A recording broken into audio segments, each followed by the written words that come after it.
For all my people who know who their father is, what is the biggest benefit that you received from your father? Was it him actually being in the home? Was it his presence? Like, did he give you security? Did he teach you stuff? And for my people that know they dad but he wasn't around, what you think could have made you mess with him or made y'all relationship or have one? Like, would it be if he lived in a different state, he moved closer to you? Would it be him effort calling, pulling up to a birthday party, a game, remembering something? Like, what do you feel is the benefit of you having your father? And if you got a father but he wasn't around, what you think could have made it better? Obviously being around, but some people, I've been asking this question and I get a lot of different opinions. So I'm just wondering if TikTok can help me understand people's perspective on how they view their father, whether he was there or not, and how could it be better, or what benefit that they got from him doing whatever it is that he did or do.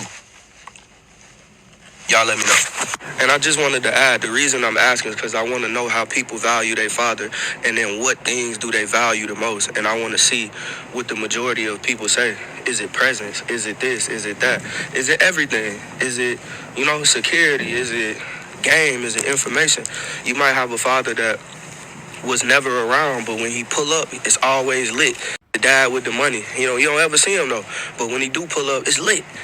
All right, y'all. So let's get into it. I have two perspectives on this because, as you guys know, I'm Hispanic and Black. My mother kept me from my dad. So growing up, I did not have a father. I was raised by my grandparents and my brothers. So I did not have guidance from my mother or my father. I basically, in my mind, yeah, I listened to my grandparents, but I had my own way of thinking, and I was very stubborn because I was hard-headed and a very angry kid growing up because, again, I didn't have parents, and it did affect me. A lot of people think it doesn't, but it truly does. When guys say women are hard to deal with when they have no fathers, they are not lying. I'm a product of that, and I understand that. Obviously, not anymore because I don't feel that way no more, and I've done a lot of, soul searching and healing to where my dad's been in my life for the last couple of years, decades, so I'm good. So when I did not have my dad, it was not the same. I was a very angry kid. I was always, wanting to hurt myself, wanting to take my life. I used to self-harm a lot. I used to do a lot of bad things to myself that you shouldn't be doing. Hence why I talk about mental health. Hence why I talk about being alone, because I lived it. I've been through it. I've even been hospitalized for stuff like that. I have a big gash on my arm from here all the way down that's now covered and stuff like that. So my dad also made me this sweater, by the way. My dad wasn't in my life, so the way that I viewed things was very skewed. My perception of life was very negative. I hated everything. I was just angry about everything. You couldn't tell me nothing, stubborn as hell. Then once my dad came into my life, a father is going to provide a safety net for you. A father is going to provide love for you that you don't have. Because I struggle with affection. My mom was not affectionate. My mom's a Latina woman who's very negative. We all know, and you have those moms, right, that are, hey, mom, I'm depressed or whatever. Yeah, cállate, tu pinche hocico, yeah, depression, what do you do? That was my mom. Beat your ass, burn you with cigarettes, hit you, fuck you up. I wasn't in and out of foster care because of my mom. My mom wasn't a regular mom. I'm sorry to be harsh, but that's the life I live with her. She did not like me. She treated me like shit. That's just how it was. So when I met my dad was the total opposite. Wanting to hug me, wanted to hold my hand, wanting to know things about me, wanting to be in my personal space. And I did not like it. I used to get so mad because I was like, dude, what's up with him? Because it's different when you grow up without somebody and then they try to come into your life and impact you differently and tell you what to do and how to do things. You're not used to authority. So I used to be super stubborn. But once I finally realized that my dad was just trying to help me, everything started making sense. My dad was trying to help me with my demeanor. My dad was trying to help me smile more. My dad was trying to help me not be in survival mode anymore. My dad was trying to help me not feel ugly about myself because I used to be highly insecure. I used to cover my body and cover myself all the time because I didn't like the way my body looked. And because I had self-harm scars all over my legs and all over my arms, of course, he's gonna, tell me what's wrong. Why are you doing that to yourself? And of course, I took everything as an attack because I was very used to having a mother who was the same way, or my family being very on me. So when I got around somebody who wanted to help me, it was kind of like when you touch a dog that's been abused, the dog's gonna bite you, because the dog is not used to somebody touching him and self-soothing him. But I'm telling you now, one of the greatest things that I've learned from my dad is to literally love myself, is to not waste my time being sad, mad, or hating things in life. And I'm sorry I'm getting emotional, y'all, because when my dad met me, I was broken, bro. Like, I had cuts all over my hands, cuts all over my arms. And my dad, like, the first thing he said, you know, hugging me, didn't make fun of me, didn't ask me why I did it, and kept saying, like, I hope you know I love you. I'm sorry I couldn't be in your life. Not that it was his fault, because he tried. He really did. But that's a sad part.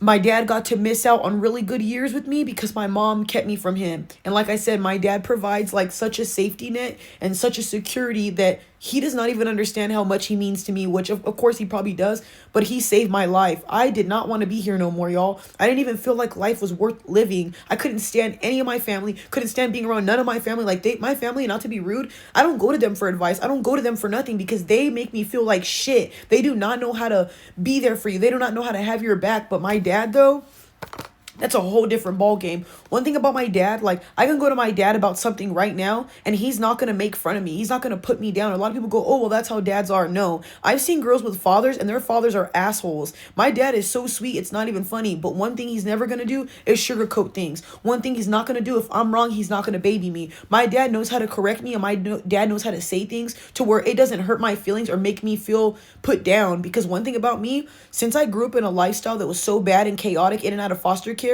I already have it's my fault. Everything's my fault. My mom didn't want me. It's my fault. I got kicked out. It's my fault. I'm not good enough. It's my fault. I'm ugly. It's my fault. So meeting my dad was probably one of the best experiences I ever had. And I'm so glad that it happened because, like I said, ever since then, I've been so happy. I've been so positive.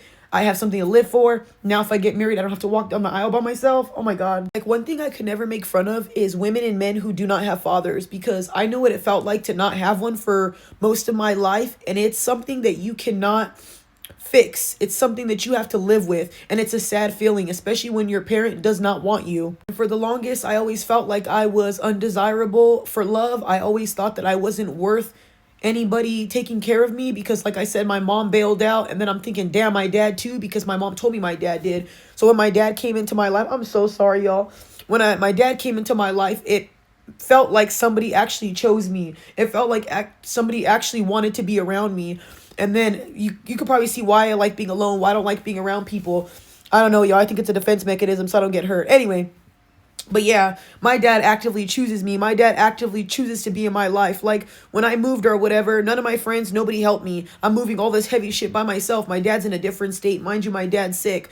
And I'm like, oh yeah, I'm going to be moving or whatever. He's like, by yourself? My dad came out here within 2-3 hours, all the way from Arizona.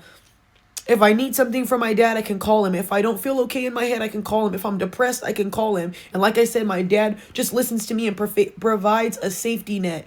I feel so sorry for men and women who don't have parents in their life because that shit hurts. No matter what anybody says, y'all, it hurts. Like, I always say, I don't deal with my family and stuff like that, but that's for a reason, because why be around people who are going to make me feel alone and constantly make me feel like shit when I've actually experienced being around people who love me and impact me. But I'm telling you now, if you're a woman, heal from these things, because you will be awful in a relationship if you don't heal from these things. And I'm so glad, like I said, that I have a father and that I have somebody that takes care of me and actually loves me and stuff like that, because my perception of life now is so different. It's like before I didn't have a dad, I was colorblind. And then the moment I got a father, it's like I put those lenses on and I can see clearer now, you know? And it made me look at men differently. It made me look at men's mental health differently, even though I've always cared about men, because like I said, my brothers raised me.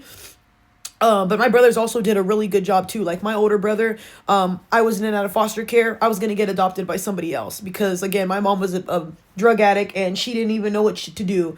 And my brother, you know, he dropped out of high school and he took me in and, you know, adopted me or whatever, my own brother. So a lot of you guys like to call me a pick me and all that stuff. Well, maybe it's because the men in my life actually picked me. Maybe the men in my life actually impacted me. So maybe in my mind, in the back of my head, I feel like I owe those men more than they even know, because I'm still alive because of them. I feel like sometimes really good men they make you feel like life is worth living. And I'm so sorry a lot of women didn't have good men in their corner. And I can't say I experienced the same thing, because my brothers and, like, at least my dad don't play about me. But man, having a father is one of the best experiences I could ever have. He's funny. He's smart. My dad taught me how to make so many different recipes. I liked going everywhere with him. My dad's a car guy. My dad drives stick. Like, my dad taught me so many things you don't understand. And like I said, most importantly, he taught me to love myself. He made me feel beautiful, bro. And I used to think I was ugly my whole life. I hated myself. So sorry, y'all, but I love you.